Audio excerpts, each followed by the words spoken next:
Hello and welcome. I'm Lynn Fries, producer of Global Political Economy, or GPE News Docs. Today's guest, James Galbraith, will be discussing his new book, Entropy Economics, the living basis of value and production. In the book, James K. Galbraith and co-author Jing Chen present an economic theory tied to the living basis of value and production, an entropy theory of value, and a biophysical theory of production. The book contains a full exposition of the theory and supporting maths. James K. Galbraith is professor of government and chair in government and business relations at the University of Texas in Austin. Welcome, James. Thanks. It's great to be with you. So in Entropy Economics, your very first words are to say that in this book, we present an economic theory that's consistent with life processes and physical laws. And we do this because it is necessary. You want to comment on why, so let's start there. Tell us why. Well, it's an effort to restate some of the most foundational questions in economics, and in particular, two issues that have bedeviled economic theory for quite a long time now, hundreds of years, really. Question of value, what determines production. And these are, we argue, very basic questions that have been treated in standard economics, textbook economics, and the underpinnings of modern policy in ways which are profoundly inadequate and that do not reflect the way living systems, living economies actually operate. So what we set out to do was to provide a tractable, simple alternative to the standard treatment of these questions. So why did you put the second law of thermodynamics, so the law of entropy, at the foundation of the economic theory you present in this book? Well, the second law of thermodynamics is the most fundamental law of nature. And the reality is that an economic theory, which is based upon these very ancient classical concepts of supply and demand, with roots going back to thousands of years into Chinese philosophy, actually, is not conscious of, does not take account of the basic processes that underpin all material systems and all living systems. And that is going to get you into trouble, and you try to use the subject for any practical purpose. You're just not going to understand the world around you. You're going to think, for example, that markets are self-organizing, and they aren't. The reality is there are no sophisticated markets. In fact, there are practically no markets that are not subject to regulation. That is to say, it is government that sets up the conditions under which markets can function. This is a very basic fact. Anybody who lives in a relatively wealthy country understands that regulations are everywhere, good ones, bad ones, but they condition our existence. And the notion of the standard view is that they should be reduced as much as possible. But when you actually do that, you reduce the capacity of life, the efficiency of the system, the quality of living standards, and you regress the society from a wealthy to what we used to call a third world standard. There's a lot to unpack here. The concepts of supply and demand that you refer to are, of course, the key terms of reference of modern mainstream economics, which is a theory of equilibrium. And this theory, you say, does not take account of the basic processes that underpin all material systems and all living systems. In the book, you state there are two fundamental properties of life. First, living organisms must extract resources from the environment to compensate for the continuous diffusion of resources required to maintain various functions of life. And second, for an organism to be viable, the total cost of extracting resources must be less than the value of resources extracted. And as context for viewers on how entropy fits into this, I'll briefly mention two observations you made in the book. Speaking of yourself and your co-author, you say, as we and others have said before, from a physics perspective, resources are low entropy materials. And the entropy law holds that systems tend towards higher entropy states spontaneously. Living systems, as non-equilibrium systems, need to extract low entropy materials from the environment to compensate for their continuous dissipation. And the second, entropy is a measure of scarcity in physics. And with this in mind, we can say that an entropy theory of value is a scarcity theory of value. All physical systems tend to move from a less probable state to a more probable state. Entropy is a measure of physical probability at a given time, and the tendency of directional movement is what drives, among other things, all living organisms. In formal language, systems move from a low entropy state to a high entropy state. This is the second law of thermodynamics, the most universal law of nature. So anyone doing a search to make sense of that will likely run into a lot of talk about heat death. So for the purposes of today's conversation, how do you suggest we should be thinking about entropy? There's often a tendency to think about, in common parlance, the term entropy as being, the tendency toward heat death, toward maximum disorder, toward the final state of non-organization of the universe. But the way we think is more useful for this purpose is to think of it that essentially any work that you want to get done, any living process, has to tap into available low entropy resources, and in the course of using them, transforms them into much higher entropy waste. And so, in some sense, that's what the economic process is. So, for any work that you want to get done, what are some of the available low entropy sources you have to tap into? So, give us a few real-world examples. Any use of a source of energy, wood, coal, oil, natural gas, uranium. In part, you get useful work out of it, but they're waste products. You dig a mine and you go after the gold or the lithium or whatever it is, and there's a lot of crushed rock and other toxic waste that is the result. So you have you're pushing for the low entropy, high quality resource and generating a great deal of stuff that you can't use alongside it. I mean, I think almost you can't. What's difficult here is not thinking of an example; it's trying to think of a counterexample, because in fact, there aren't any. This is really, again, just describing the way, basing an economics on the way physical processes actually work. As we go along, we can clarify all this further, as well as how entropy and equilibrium stand in contradiction to each other. As put in the book, you can have one, but not both.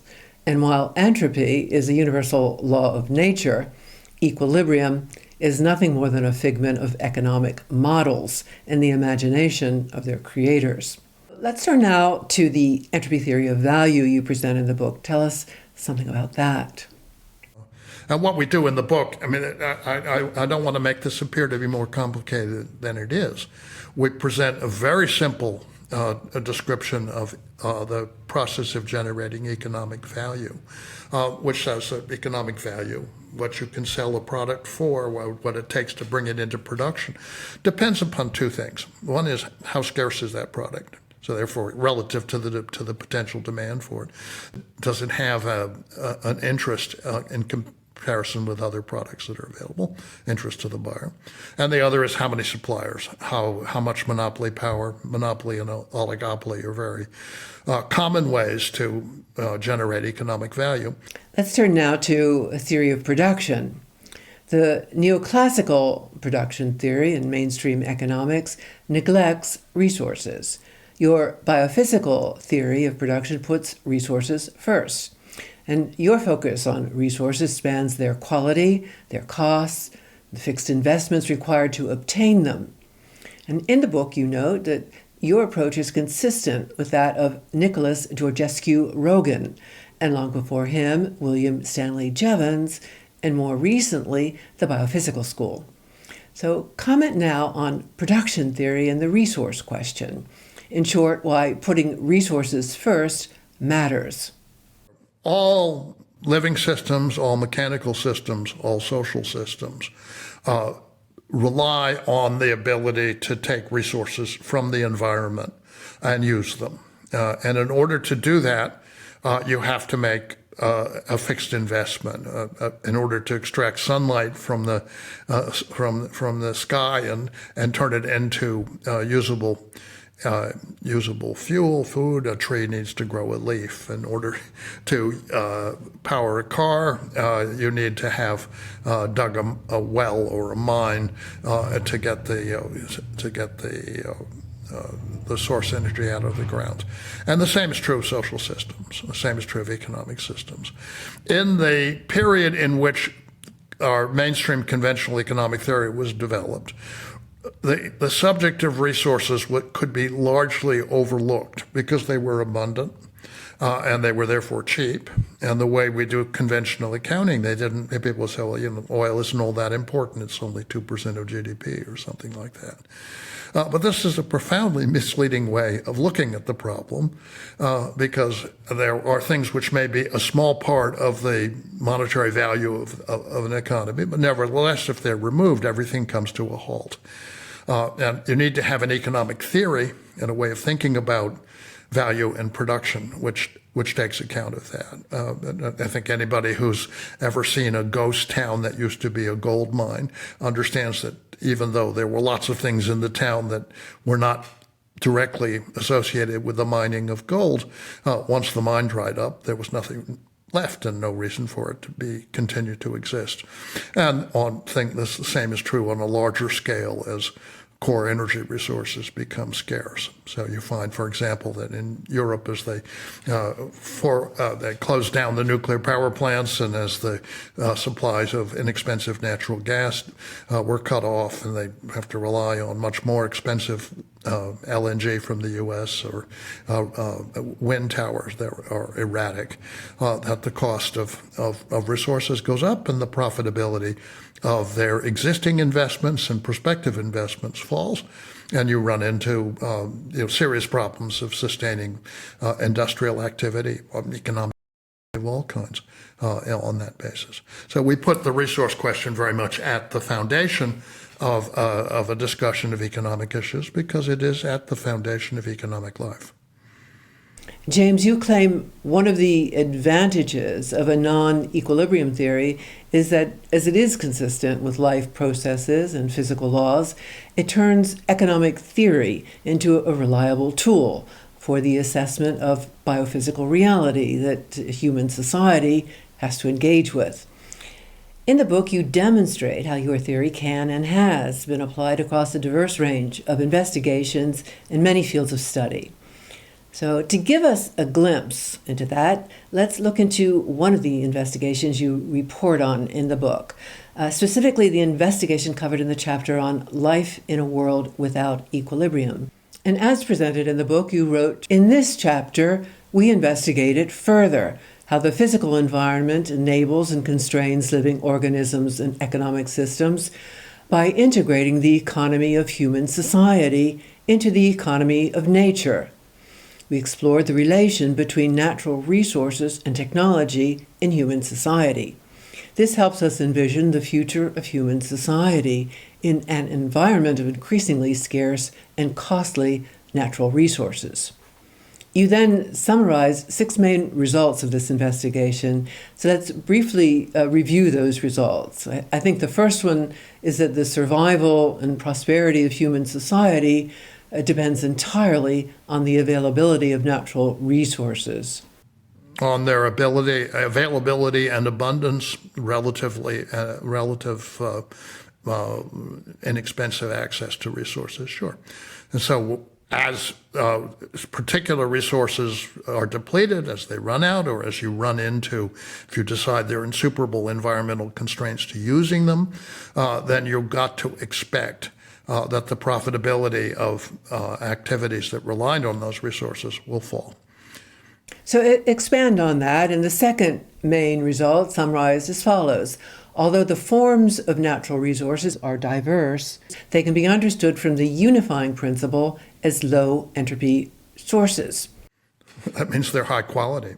But it also calls attention to the fact that the use of those resources degrades them.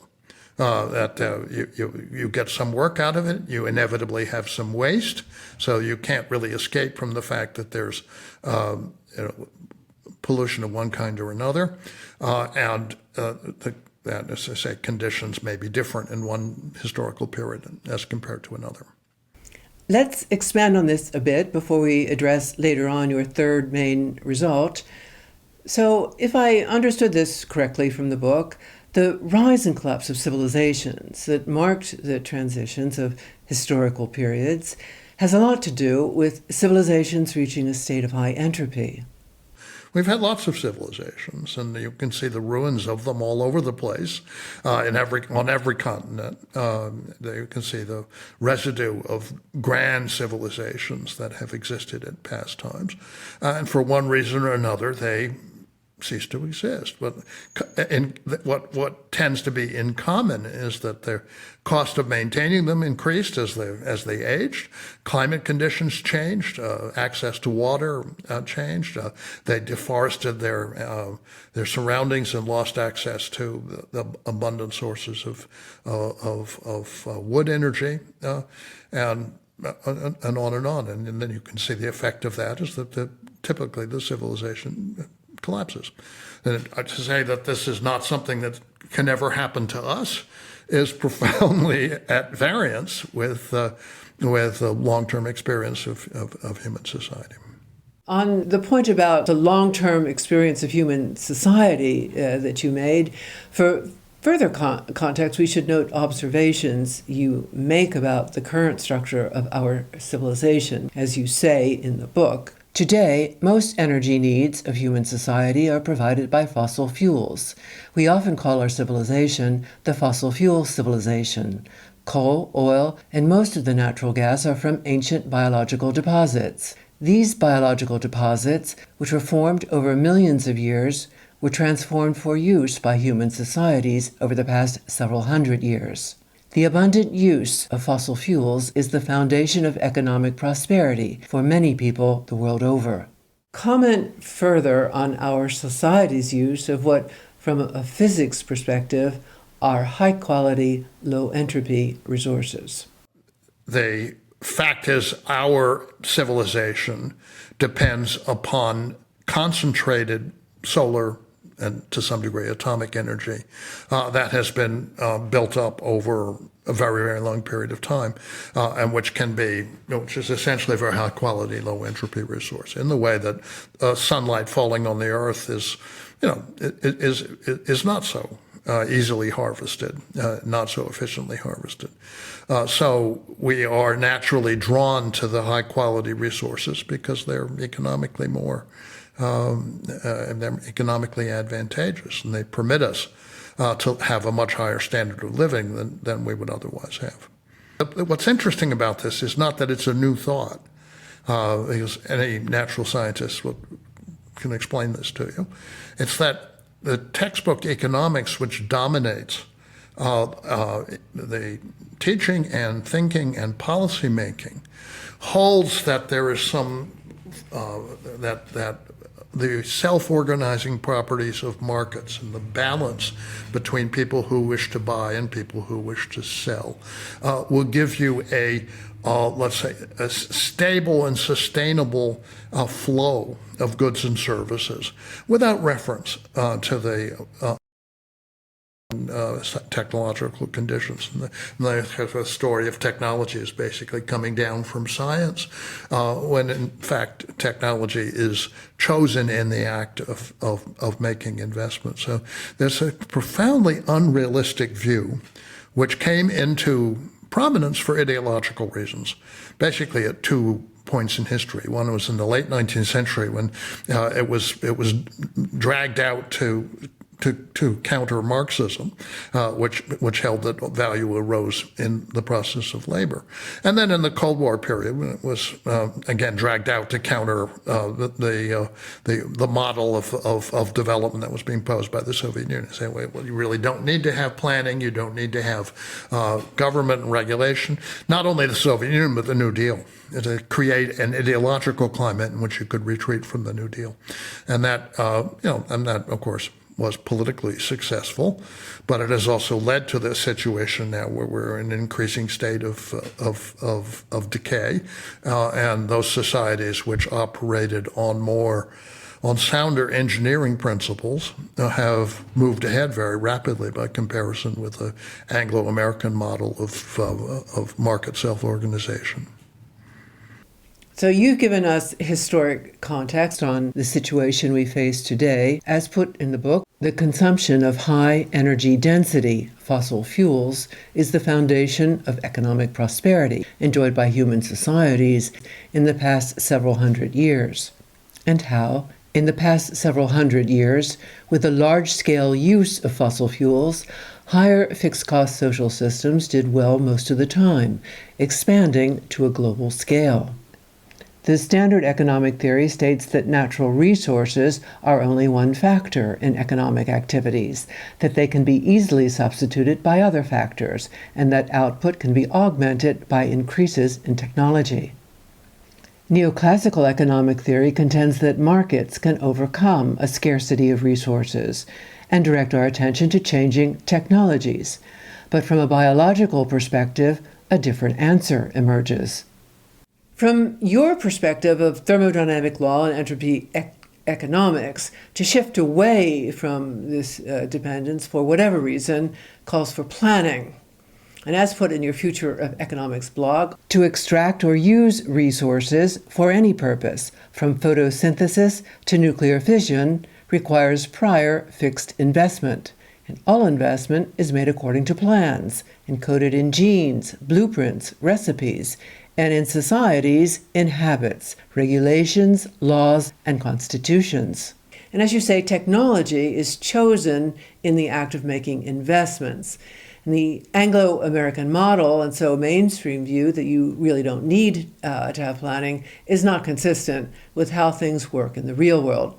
So talk more about the situation we've been led into due to this ideological climate, in the context, as we're discussing now, the relations between natural resources and technology in human society.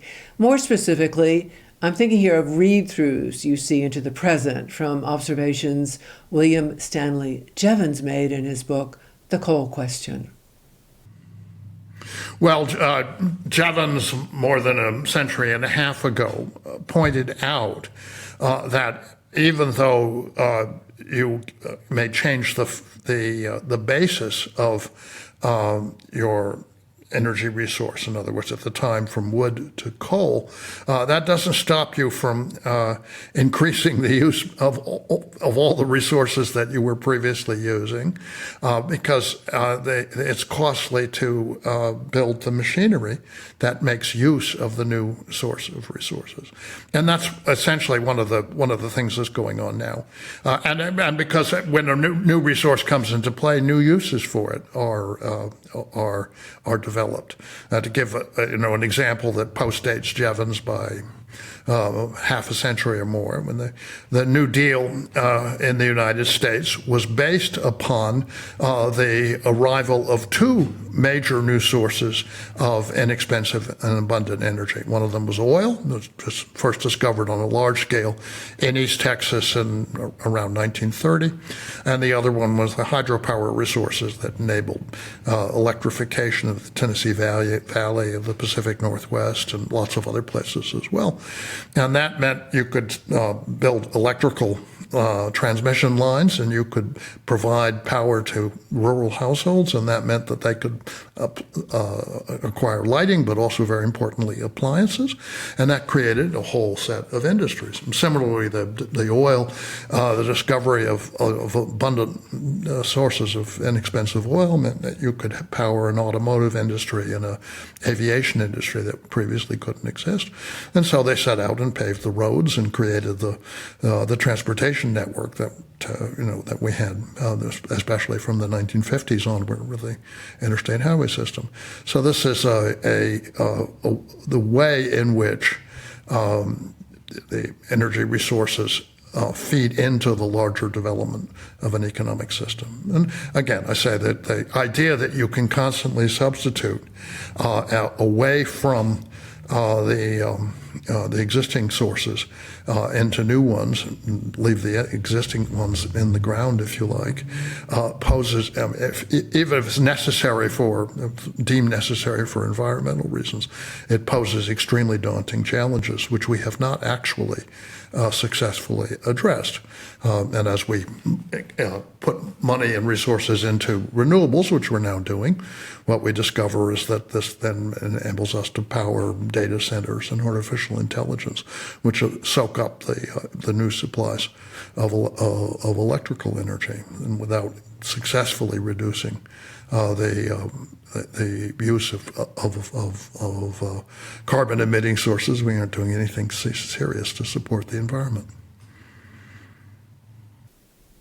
In a comment on this in Entropy Economics, you wrote, "Even the massive investments underway in renewable energy sources, in harvesting sunlight directly, are both intensive in their own use of fossil fuels and serve as an addition to, not a replacement for, the consumption of fossil fuels in the present ordinary uses. This is just as Jevons predicted a century and a half ago." So massive investments underway in renewable energy sources are serving as an addition to, not a replacement for, a consumption of fossil fuels. So as you say, not doing anything serious to support the environment. And on top of that, these investments are intensive in their own use of fossil fuels. That latter point being the third main result of the investigation that we're reviewing, summarized as follows. To utilize natural resources, fixed structures are required which consume resources themselves. In other words, fixed structures, so technology, is required to harness entropy flows. And these fixed structures consume resources themselves. To expand on that point, comment on how resource conditions and the technical ability to utilize resources is critical, and how larger fixed investments are more efficient at harnessing entropy flows, but they're also more vulnerable in a changing environment. So why is that? It's very important, if you want to have a highly efficient system, to build up a structure of fixed investments that can use resources in the most effective way. But there are two difficulties with that. One is that that requires a climate of relatively low uncertainty for it to be considered profitable. If you've got a lot of uncertainty about whether there's going to be a war or some other natural or human disasters that lying ahead, the estimates of the profitability of a major investment drop very sharply. And similarly, if you build an efficient system and conditions change, resources become more expensive, interest rates are raised, the profitability of a highly efficient system, high fixed cost system, falls much more rapidly than is the case for a more primitive, low fixed cost, more flexible system. So efficiency and fragility in the nature of things go hand in hand. And that's a crucial point, which you simply can't easily get out of an understanding of textbook economics. To gain access to usable resources, you have to make investment. And as the quality of the accessible resources declines, as they become more scarce, more difficult to, then the scale of that investment increases.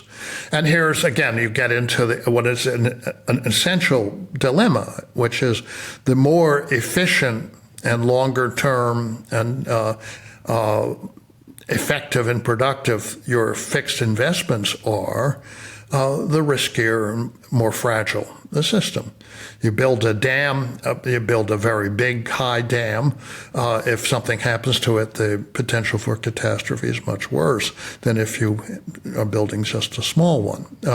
If you build a nuclear reactor, you have a very efficient way of generating electricity, but if something goes wrong and the containment is breached, then you have a very serious ecological and health catastrophe, and one can go down the list. So one thing we need to realize is that if we play with the stability of the environment, if we use the central bank to raise interest rates for this, I think, completely silly and a false objective of fighting inflation by trying to control the interest rate, you are destabilizing the profitability of long-term investments, which is something, by the way, that the renewables energy sector has experienced in the last half dozen years. A lot of projects for offshore energy production, they may or may not have been a good idea, but it was one thing to enter in those projects when capital was available for 2%, and quite another thing when it's 7 or 10% that you have to, that's the rate of return you have to earn. And as a result, partly of that, a good number of these projects, which were envisaged a decade ago, have been canceled. The point you just made about the rate of return brings us to a further main result of your investigations. When certain structures can generate positive returns on the use of natural resources over an indefinite period, these structures are called living organisms. And as you say in the book, for any biological or social system to survive and prosper, it must provide a non-negative rate of return and sustain that return over time. In finance theory, the performance of a business is measured by its rate of return on monetary investment. In biological theory, the performance of an organism is measured by its rate of return on biological investment. The return on biological investment is the ability to sustain, reproduce, and grow a population. In energy extraction, the rate of return is measured as energy return over energy invested, defined as the amount of energy devoted to the extraction of energy from the ground, the atom, or the sun. In a detailed discussion of elements of your biophysical production theory, you explain the return-based theory you present in the book can help us understand why a system does well or fails in achieving its long-term goal of survival and reproduction, and how a return-based theory allows us to analyze the long-term effects of our own behaviors, the strategies of our businesses, the structures of our societies, and the policies of our governments. So what you're saying here is that whether a system survives and prospers depends on its ability to generate a positive return and sustain that over time, which I take should not be confused with achieving maximum profits or utility in the short term. That's exactly right. The issue here is whether they generate a positive return. And this is not the same thing as maximum return. There is a trope in the economics literature, which is owes to luminaries like Milton Friedman and others, and in the way in which students are taught to apply the very simple-minded mathematics that they're given, that the object of a business enterprise is to maximize its profitability. This is complete sophistry. Businesses do not need to maximize their profits. They only need to have a positive profit.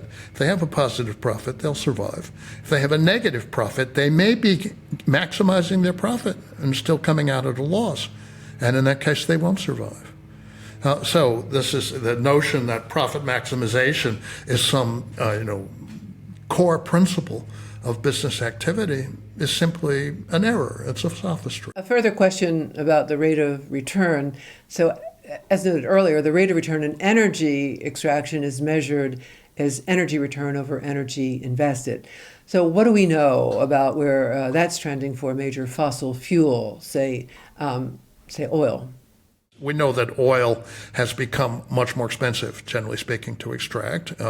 When the first fields were found, you basically just stuck a pipe in the ground and out it came. And now you have the expense of fracking, breaking up the shale so that to release the petrochemical is more expensive. And offshore is more expensive and more risky than onshore drilling and so forth. So the return on energy invested in high quality, low entropy resources has declined over the last century very, very, very substantially. That brings us to a fifth main result of the investigation, summarized as follows. It's the unique chemical properties of carbon that enable it to become the backbone of life. The major non-renewable energy sources that our civilization builds on, so coal, oil, natural gas, and so on, are generated from the remains of living organisms, and they all contain carbon. There's a detailed discussion on this in the book, but for today's conversation, just give us some idea of where you're going with this. Well, this is not a book to extol the virtues of carbon. It simply underscores the fact that carbon is the basic building block of life, and there are reasons in the structure of the carbon atom that it is that has given it that, if you like, privileged position. And that the resources in which we have built our civilization are largely based upon the remains of past living organisms, which use those chemical properties to create structures that they could use to exploit the environment. That comes from that's largely at the microbial level, if you like, so far as we know about the origin of oil and coal and natural gas. But that nevertheless tells you that you would have a very difficult time basing activity on something else. It's a clear fact that our life forms are carbon-based, and the energy that we use is characteristically a mixture of carbon and hydrogen. This is what a hydrocarbon is. The more hydrogen that's in that mix, the lighter and more efficient and less harmful the energy that you get out of it is, which is why oil is lighter than coal, natural gas is lighter than oil, and we can use oil, for example, in transportation more efficiently than coal.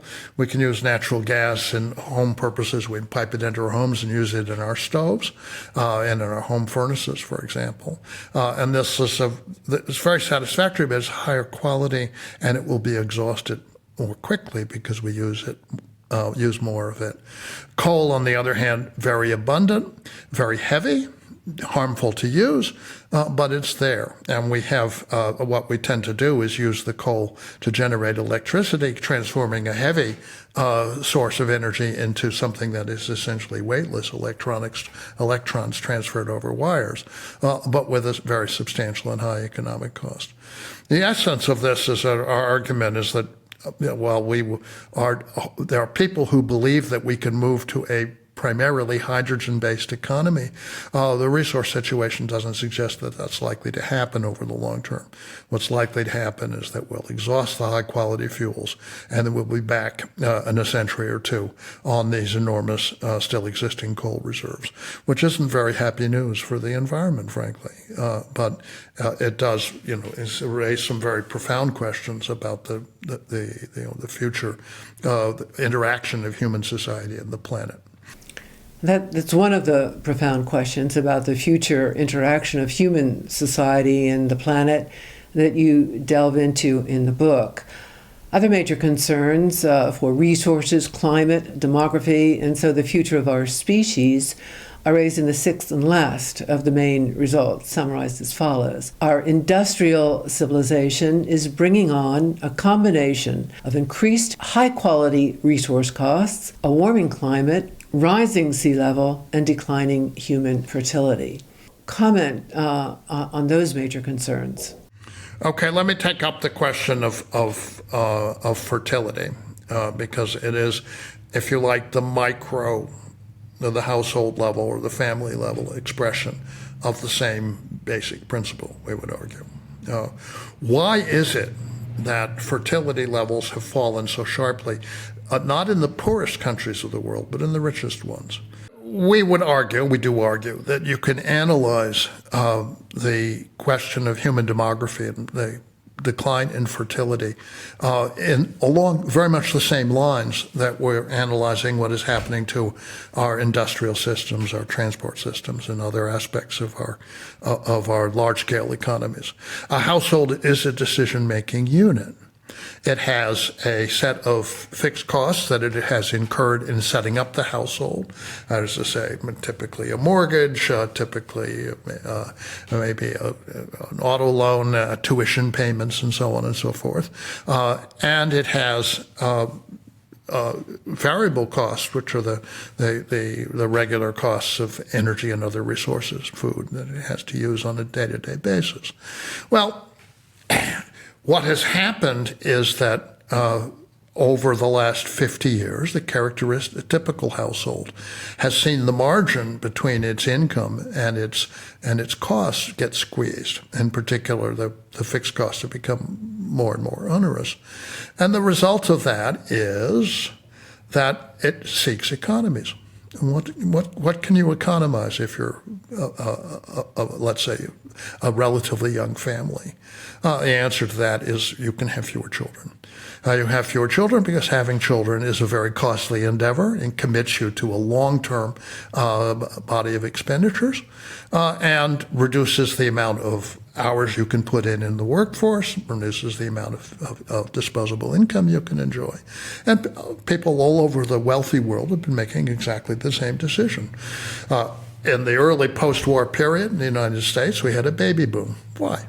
Because you had lots of young couples, and the cost of having children with public education and very low utility costs and lots of new investment in infrastructure was relatively low. And so people had children with abandon. And then as the energy crisis hit in the 1970s and the great financial crisis in 2008, at each of these events which made household finances more and more precarious, the fertility rates declined. And as I say, this is not just the United States, it's the entire wealthy world. It's not so true of poor countries, where fertility rates are still quite high, although they are declining in poor countries as well. Now, what's going on here? This is actually a problem that classical economists understood very well. Adam Smith, writing in the 1770s, noted that in North America, in what was about to become the United States, a young widow with 6 or 7 children was courted as a sort of small fortune because each of those children was worth £100 net gain, which was a lot of money in those days, for their labor on the farm. And so they were an economic advantage, which he said was not the case in England, not the case in continental Europe, where a young woman in the similar position was basically destitute. In North America, there's let's say, a very not desirable position to be in, but one which had very strong economic rewards. Well, that's not true in our modern societies. In our modern societies, you have, on the one hand, a combination of a collective social security system which takes care of old people, so you don't have to rely on your own children. This is very good from a lot of standpoints, but it's also, it reduces some of the economic incentive to have children. And at the same time, we've made the cost of having children essentially past a certain point be practically prohibitive for middle-class families. So it's perfectly understandable that if you're pursuing policies of austerity, if you're pursuing policies that don't guarantee employment, if you're pursuing policies that raise the cost of basically oblige you to educate your children well past the point of a free public education system, college, graduate school, and professional schools, and so forth, and then they go off into the world, well, chances are you're going to content yourself with a small number of them, one or two maybe, but very rarely will you see families that expand beyond that size. And the result of that, when you multiply it out over the whole of the population of the wealthy countries, is that you see essentially very severe declines in fertility, which will mean in the near future, medium-term future, very rapid declines in population, not because resources are running out or that elderly people are dying off and not being cared for, but because given the way societies allocate their resources, it'll be harder and harder and more expensive, relatively speaking, to have kids. And as the new generation, the new cohort is smaller, the future population will be smaller still. What is this dynamic? It's happening in Korea, it's happening in Japan, it's beginning to happen in China. It was a serious problem in Russia because there were very few people born in the 1990s, and so even though fertility at the moment is relatively good in the Russian Federation, the number of people being born is still quite small. And it will, the reason it's not happening so much in the United States is straightforward. It's simply that the U.S. has a lot of immigrants. And the immigrant populations have higher fertility, but they're also just replacing those, the populations that are not reproducing themselves. So this is the way in which a doctrine of policy based on textbook economics, on neoclassical economics, has generated a set of conditions which have very severe long-term implications for advanced societies, for human societies in general. And there's another reason why you need to understand what's going on. I'm not saying that we can propose, an instant solution to these questions. That's not our purpose. Our purpose is to say, really, the economics should be about telling people things that they don't necessarily want to hear, but that they need to understand in order to have a realistic view of what our problems are and think clearly about what might be done about them. Let's talk more now about the mindset embedded in mainstream neoclassical economics that has generated a set of conditions which have very severe long-term implications for advanced societies, such as the one you just discussed, and for human society in general. In your blog, The Future of Economics, you commented that the purpose of Entropy Economics is to detach economics from the 18th century mindset of equilibrium, rationality, and natural law, and to embed it into the scientific discourse of the past 2 centuries, in line with physics, biology, and almost every other social science.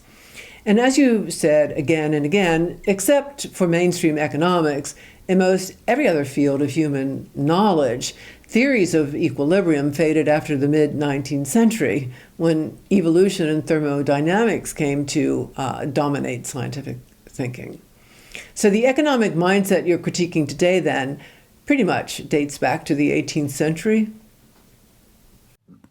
Essentially, yes, but I would even say that the long history of economic thought, economics has essentially been a court discipline. And the basic ideas, which originated in classical Chinese philosophy and an imperial court philosophy, of stable conditions over long periods of time, which was not entirely unrealistic for that civilization. It lasted for thousands of years, were imported to Europe in the 18th century and brought to the French court by an enthusiastic Sinophile named Francois Quesnay, the physiocrat. And his doctrines were suited to the French regime before the Revolution. Before the French Revolution, before the Industrial Revolution. Adam Smith is a little bit of a transitional figure, but he's still rooted primarily in that era.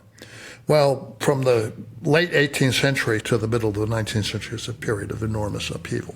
Political upheaval, economic upheaval, industrial upheaval, transformation from a largely agricultural, long-term society to one which was where the crucial economic activities were the ones the people were really focused on were carried out in factories, powered by steam, fueled by water power and coal.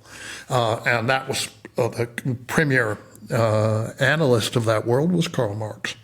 And they, of course, Marx being an exceedingly clear-minded observer and harsh judge of the world that he was observing, was giving him what was essentially a revolutionary doctrine with revolutionary political implications. And there was a reaction to that. And the reaction to that gave us the neoclassical economics, initially developed in the 1870s, and then Keynes overthrew that in the 1930s, and you had a period of practical policy that lasted in the U.S. into the 1950s. And then the old ideas, these are static systems, equilibrium systems, they came back. And the purpose of that was to undermine the notion that you needed to think ahead and understand the material conditions of economic life. The purpose of that is to say, well, we can just deregulate and and break up monopolies and so forth, and let the forces of competition handle all these problems. We don't have to trouble our little heads about them, and we don't have to examine the sources of power that are driving our societies.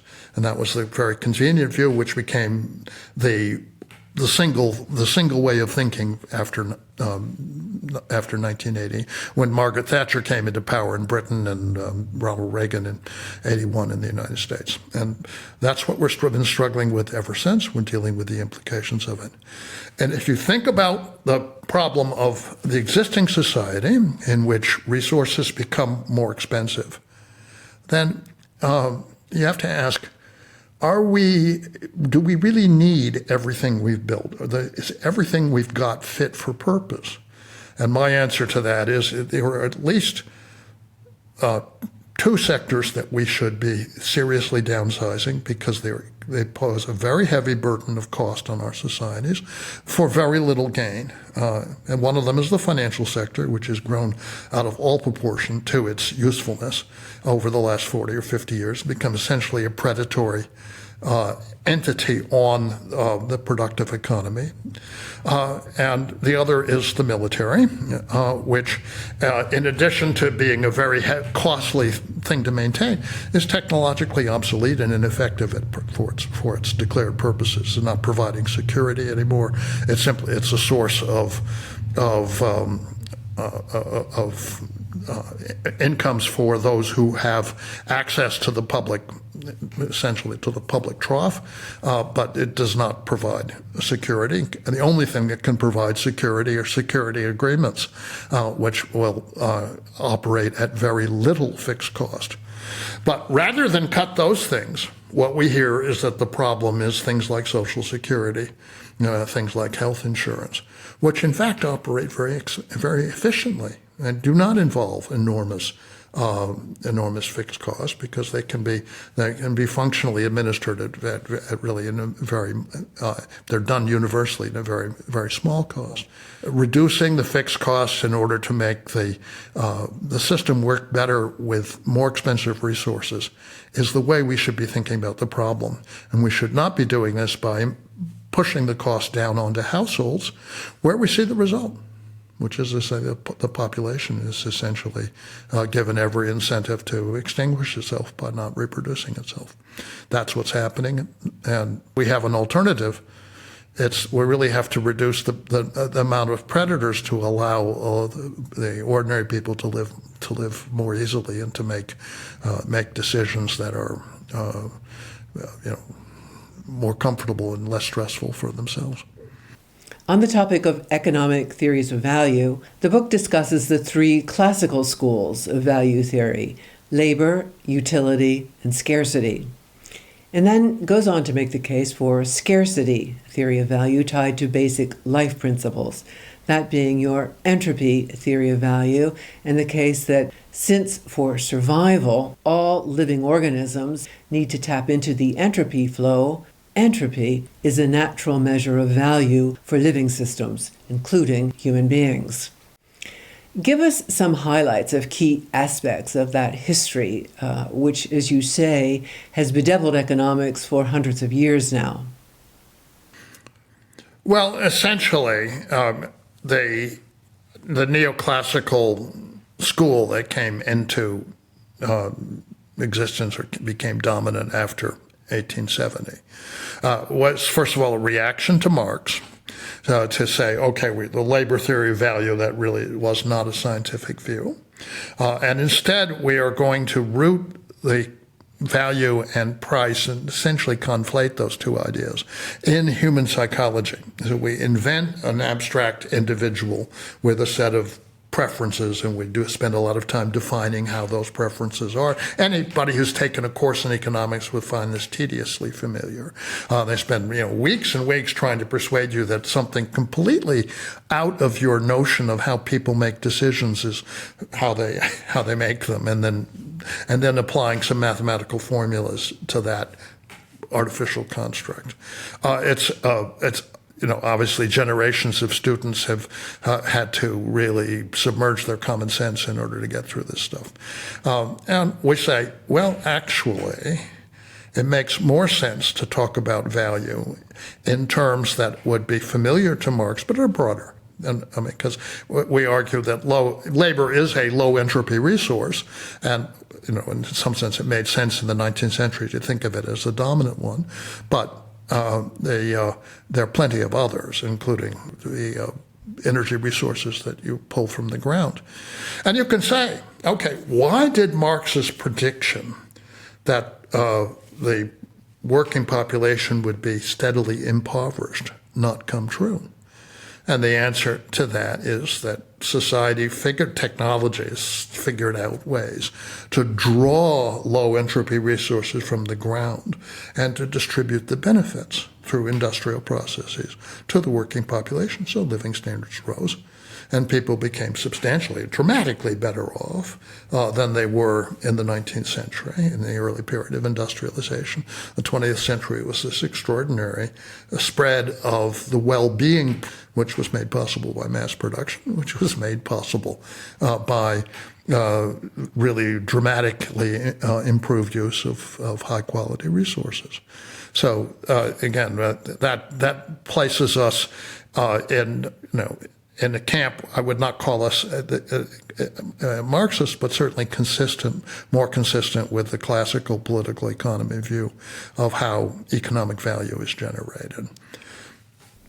You commented earlier that reducing fixed costs to make sure the system works better with more expensive resources is the way we should be thinking about responding to problems of increasingly rising resource costs hitting society's high fixed cost systems.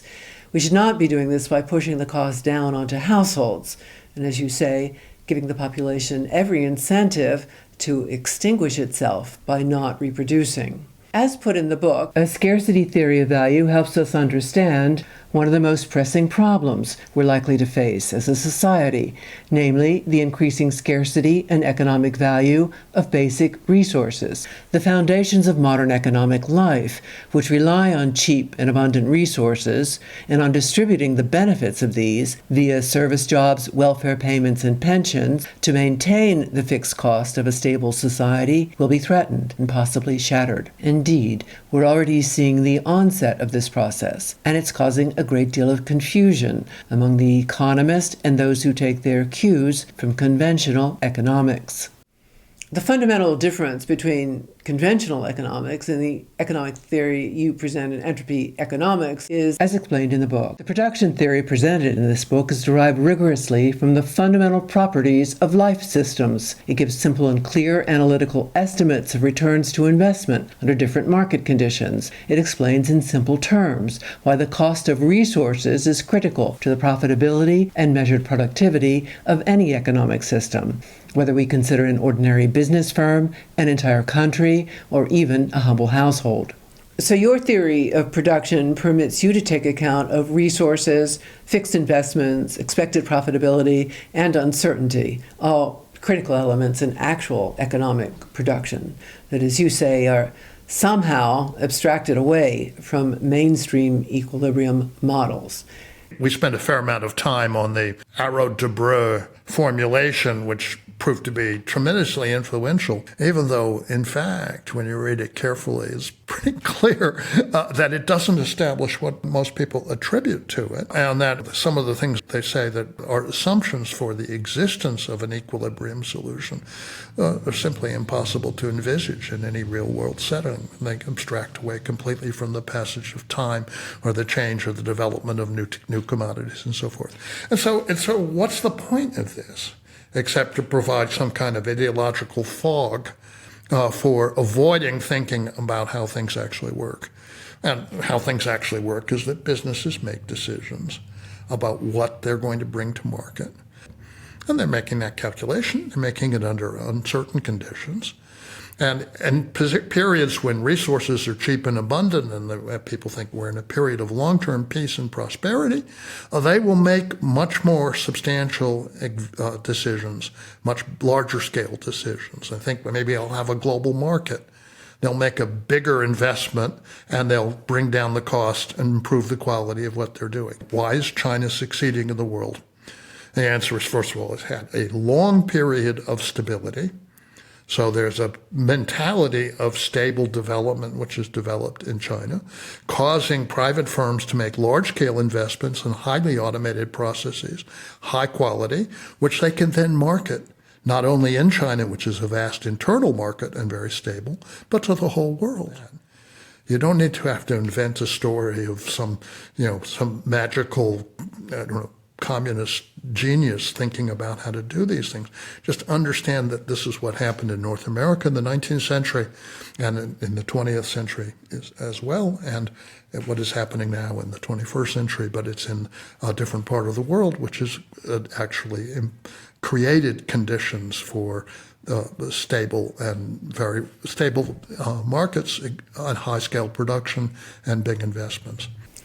I'd like to delve further into the issues of the ideological fog you've been talking about, and the related issue taken up in Entropy Economics about as you put it, why is a biophysical approach resisted in modern mainstream economics, even though its main elements were very familiar in another era?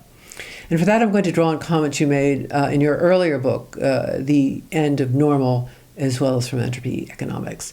Specifically comments about one such prominent figure from another era, Nicholas Georgescu-Roegen, whose masterwork, The Entropy Law and the Economic Process, was published in 1971. First, you wrote in The End of Normal, quote, Nicholas Georgescu-Roegen observed that economic reasoning, as developed in the dominant traditions, was not in line with the second law of thermodynamics.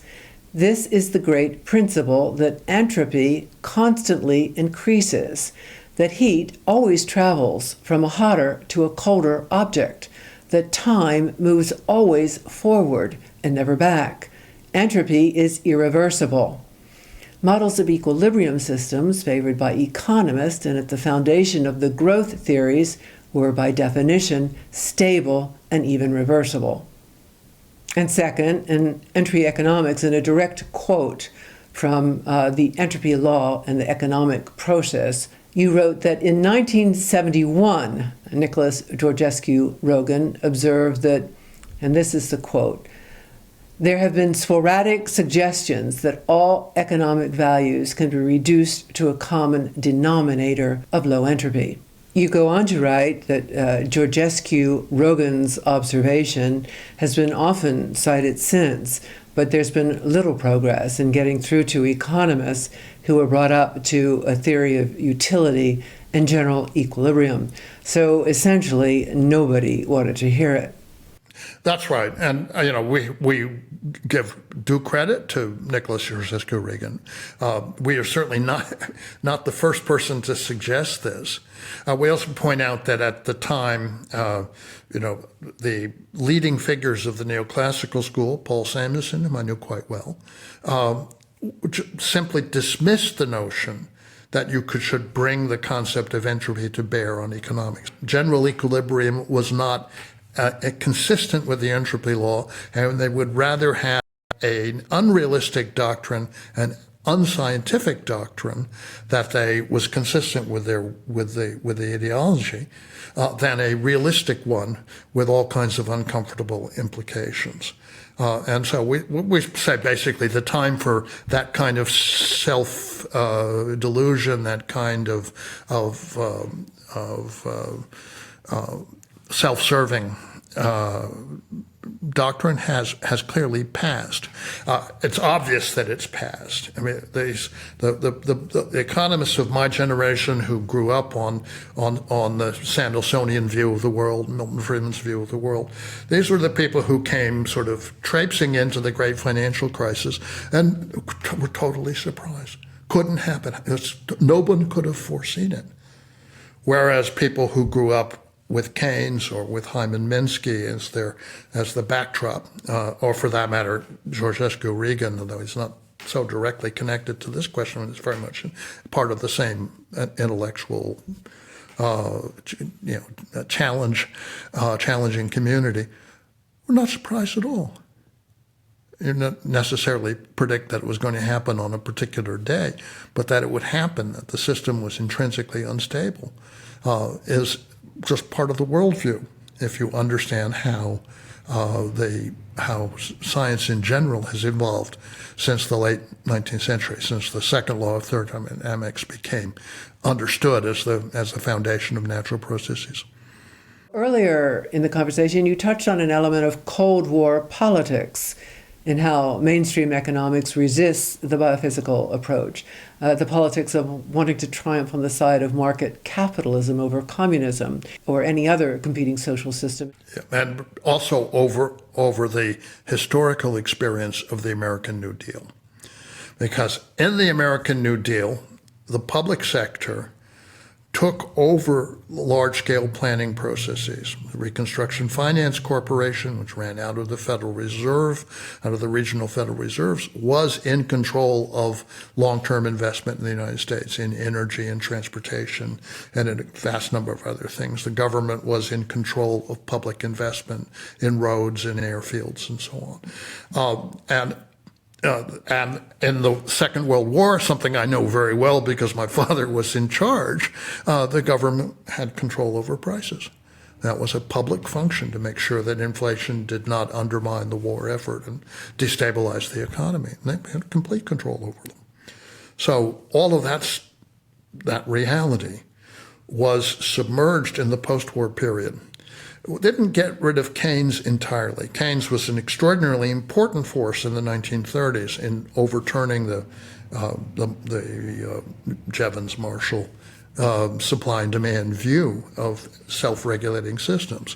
And they didn't get rid of that entirely, but they tamed it. And Samuelson was a crucial figure in doing this, something called the neoclassical synthesis, in which he allowed the government the role of a kind of a conductor of the train. It could turn on the brakes on the gas and handle a few instruments, and then say everything else is essentially the market model is okay, and so we can compromise on this and have a better outcome than a planning system. In a condition of extremely favorable access to commodities and resources, the post-war period, and the dominant position that the U.S. enjoyed for other reasons, the fact that the war had really deprived Europe of its competitiveness, Japan had been destroyed, and so forth. This worked for a while. It worked up until the 1970s, and then it stopped working.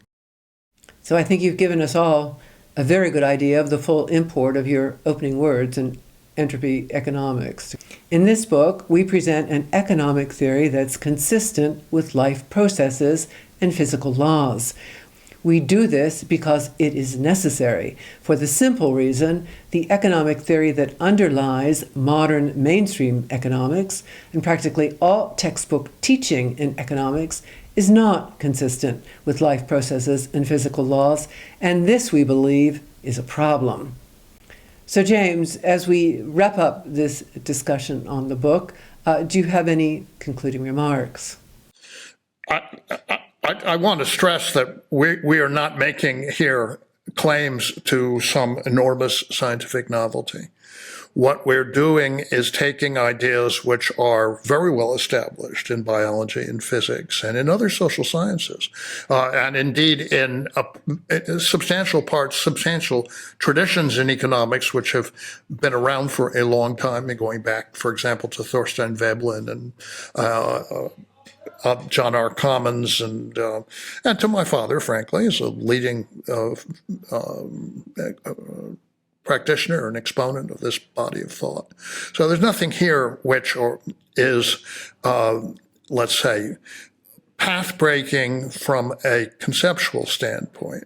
What we're offering here is an exposition, and I will give enormous credit to my co-author, a mathematical formulation which has not been made by other people, not been offered by other people. It's very simple. It's really something which people with really very basic mathematical training can generally absorb, and people who understand modern physics, I think, had very little difficulty with it. But it enables us to say, look, very often the mainstream economist says, well, we have a theory and you don't have a theory, and you can't fight something with nothing. Well, here's a theory. Here's a theory, and expressed in words. It's based on a relatively small number of very clear principles about how the world works, and it can be summarized in mathematical terms, and in mathematical terms which are not just abstractions. You can actually plug in numbers and say, well, this is how we think a given situation will unfold.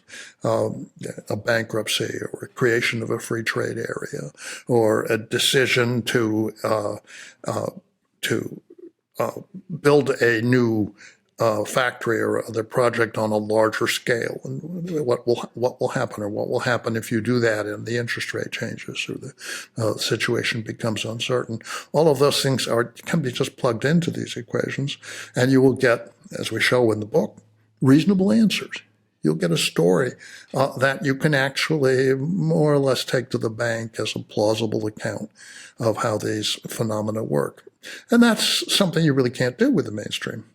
The mainstream says, well, in the long run, everything will converge to an equilibrium, provided you get rid of all the flaws in the fictions, the monopoly and the asymmetric information and the externalities and the public goods, and on and on and on. And if things don't converge, it's because you didn't get rid of them. It's an enormous tautology. You can't do anything with it, really.